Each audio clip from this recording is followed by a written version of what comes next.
berdoa kepada Allah Subhanahu wa taala, memohon petunjuk kemana saya harus bertablik, di mana dan bagaimana.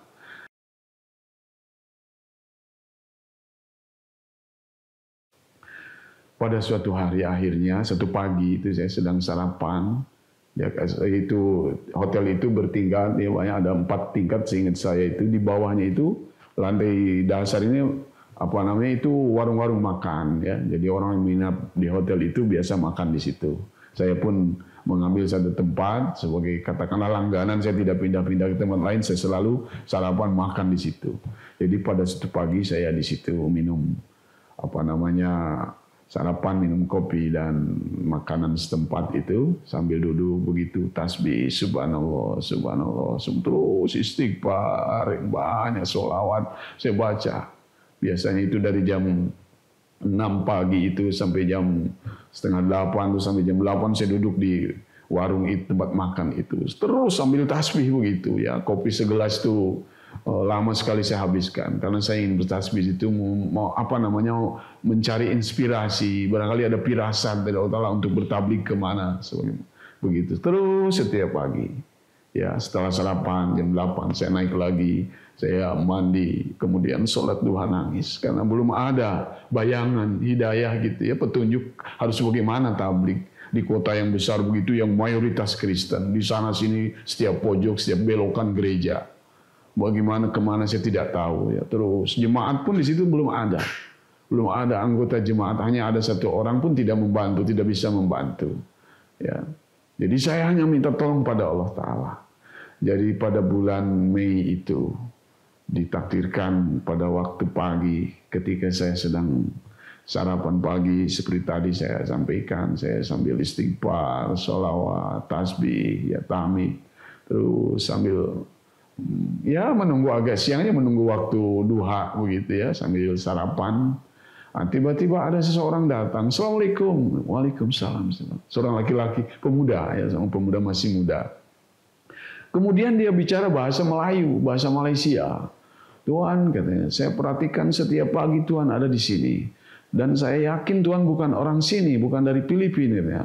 Dari manakah Tuhan, dari Malaysia kah atau mana? Wah, dalam hati langsung itu, wah, inilah orang yang dikirim oleh Allah Ta'ala untuk memenuhi doa saya, mengabulkan doa saya. Ya silakan duduk, saya mau kopi. Saya pesan kopi, ngopi ya, saya sampaikan. Saya ini mau balik ke Ahmadiyah, ditugaskan oleh Jemaat Ahmadiyah Indonesia untuk menyampaikan kabar suka kepada orang Filipina, bangsa Filipina, ya terutama orang Muslim Filipina, bahwa Imam Mahdi sudah datang. Saya jelaskan Imam Mahdi sudah datang, kemudian dalilnya semua seperti biasalah ketika kita bertablik menerangkan Imam Mahdi sudah datang. Kemudian saya jelaskan Jemaat Ahmadiyah secara organisasi dipimpin oleh Imam Mahdi, sekarang oleh khalifahnya yang keempat.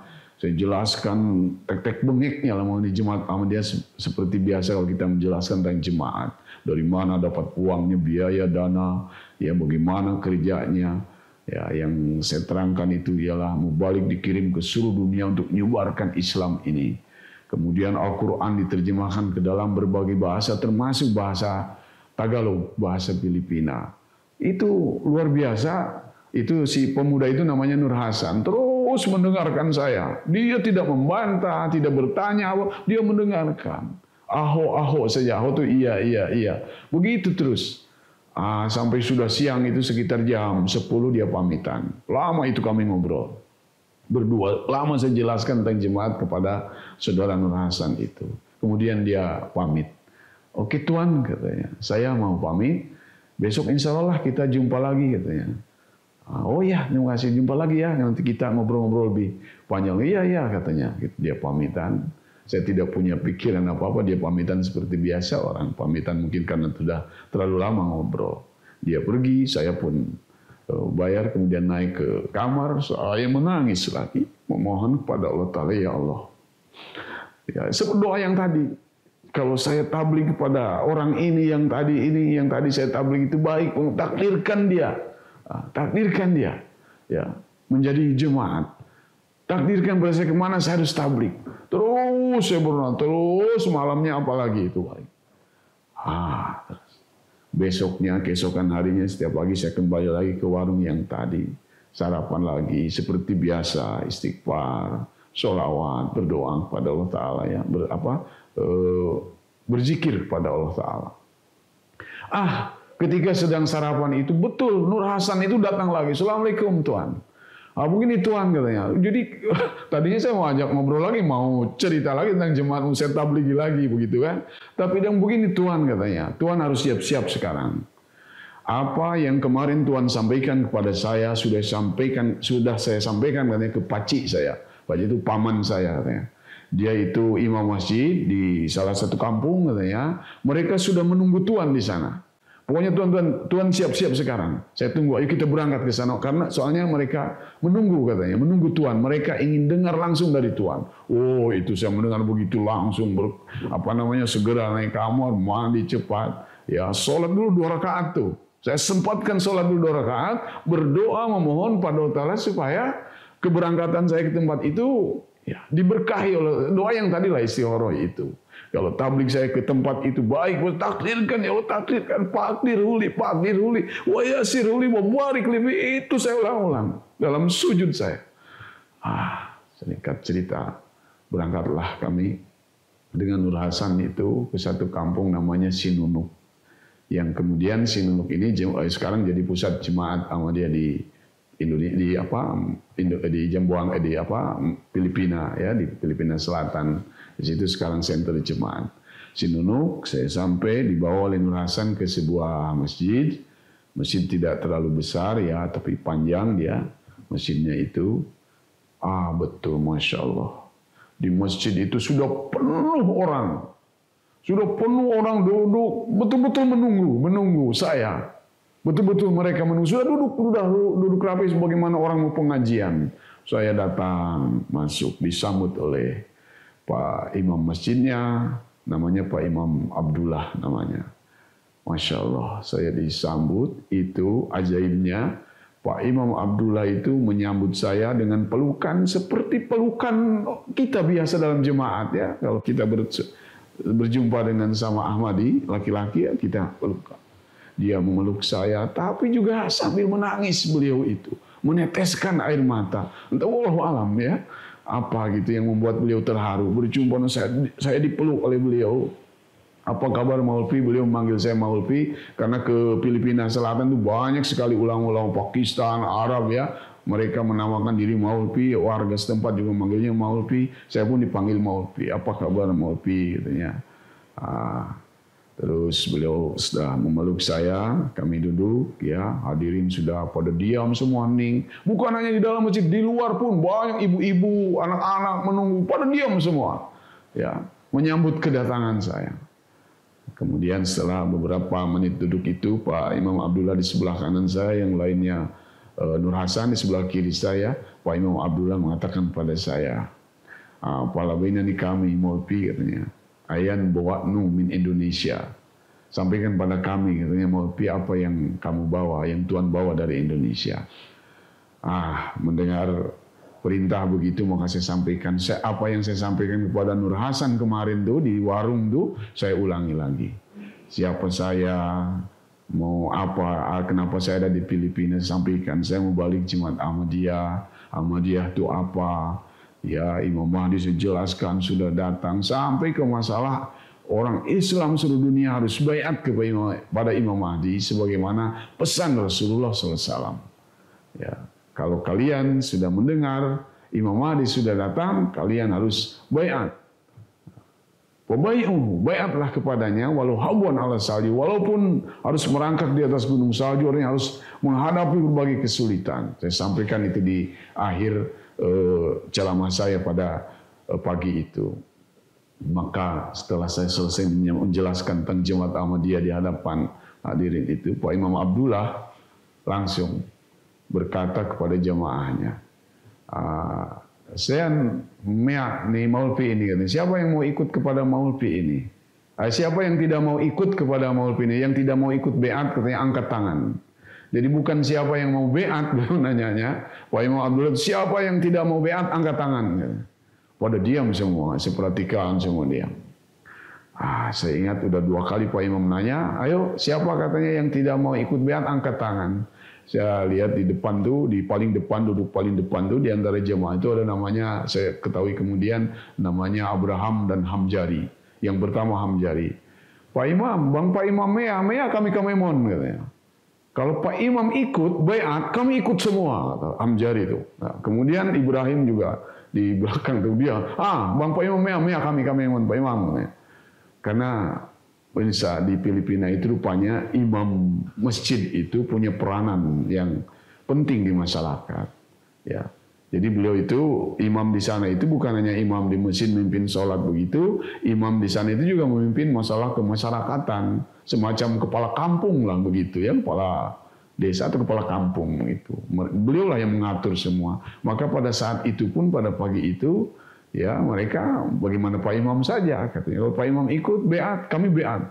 Maka Masya Allah, dengan karunia Allah Subhanahu Wa Taala pagi itu saya merasa doa saya dikabulkan.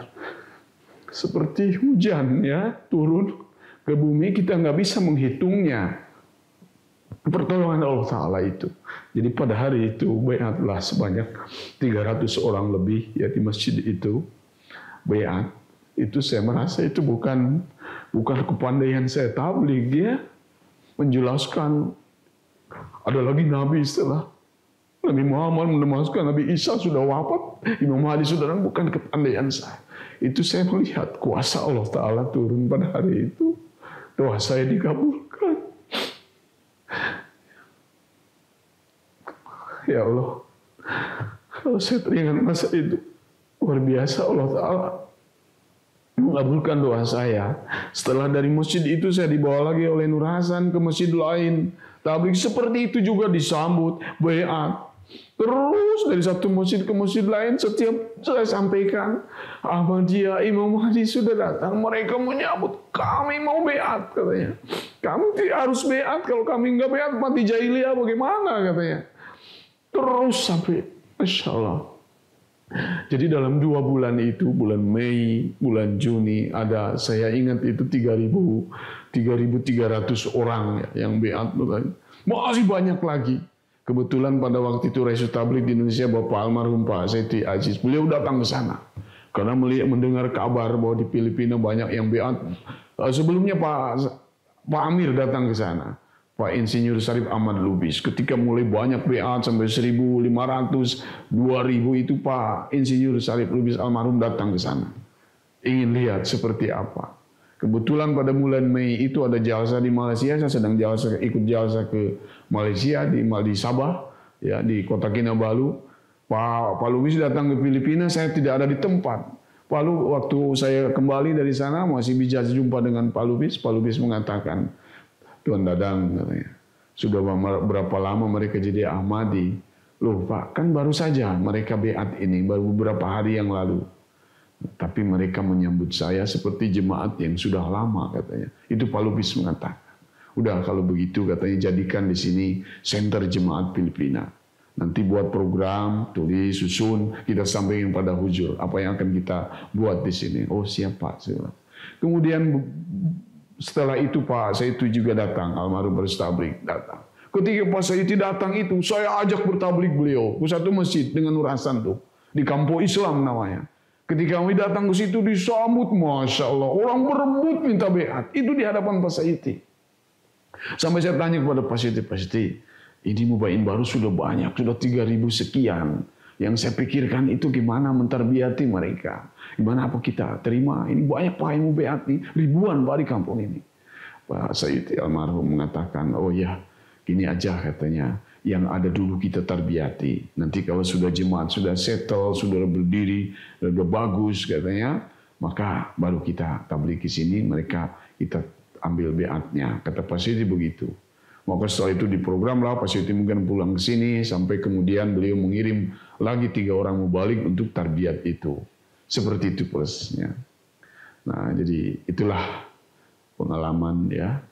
Bertabligh di kisah bagaimana tadi targetnya 500 orang, tapi kalau Allah Ta'ala menghendaki kita berdoa memohon pada Allah Ta'ala bukan 500 ya, bisa berlimpah seperti hujan tadi, kita susah menghitungnya karunia Allah Ta'ala kalau sudah turun itu Jadi sebelum saya tutup cerita ini, ada barangkali yang bisa saya ceritakan ya untuk pelajaran kita dalam bertablik. Yang pertama, tablik itu sebenarnya pekerjaan Allah Ta'ala, bukan pekerjaan kita. Ya, tablik itu kan membuat orang lain beriman dari kafir menjadi tidak iman menjadi iman. Nah itu hanya kepunyaan Allah Subhanahu Wa Ta'ala saja. Pekerjaan Allah Ta'ala masalah itu. Di dalam surah Yunus misalnya dikatakan, kalau Allah Ta'ala menghendaki, walau sa'a rabbuka la amana man fil ardi jami'a. Kalau Allah Ta'ala menghendaki yang ada di bumi ini iman semuanya. Ya, apa Anda tukrihun nas? Apakah Anda mau memaksa orang supaya beriman? Tidak bisa. Ya. Tidak ada satu orang pun, kata Allah Ta'ala dalam ayat yang ke-100, yang beriman illa biiznillah, kecuali dengan izin dari Allah Ta'ala. Ini harus diperhatikan ayat ini. Kemudian mengenai teori, mengenai cara, itu di dalam surah Ar-Ra'd misalnya ayat 32, itu harus dipelajari ayat itu.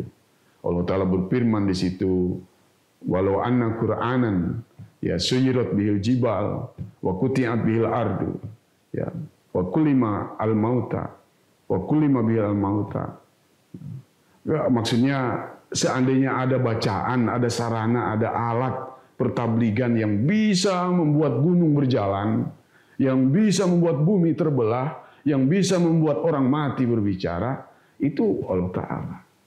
Ya, di situ urusan, segala urusan itu Allah Ta'ala, bukan urusan kita. Nah, lalu apa posisi kita sekarang? Kita diperintah untuk tabligh. Maka tidak ada lain selain kita harus memohon izin pada Allah Ta'ala. Meminta kepada Allah Ta'ala. Jika kita ingin punya teman, punya saudara, menjadi saudara kita seiman. Artinya kalau kita bertabligh, kita ingin ada teman Ahmadi, bertambah Ahmadi kita di daerah kita, maka harus minta izin pada Allah Ta'ala, berdoa. Memohon pada Allah Ta'ala, siang malam. Tidak hanya sekali-sekali, sampingan berdoanya, tidak. Jadi rahasianya ternyata kita harus membuat sebuah program, rencana.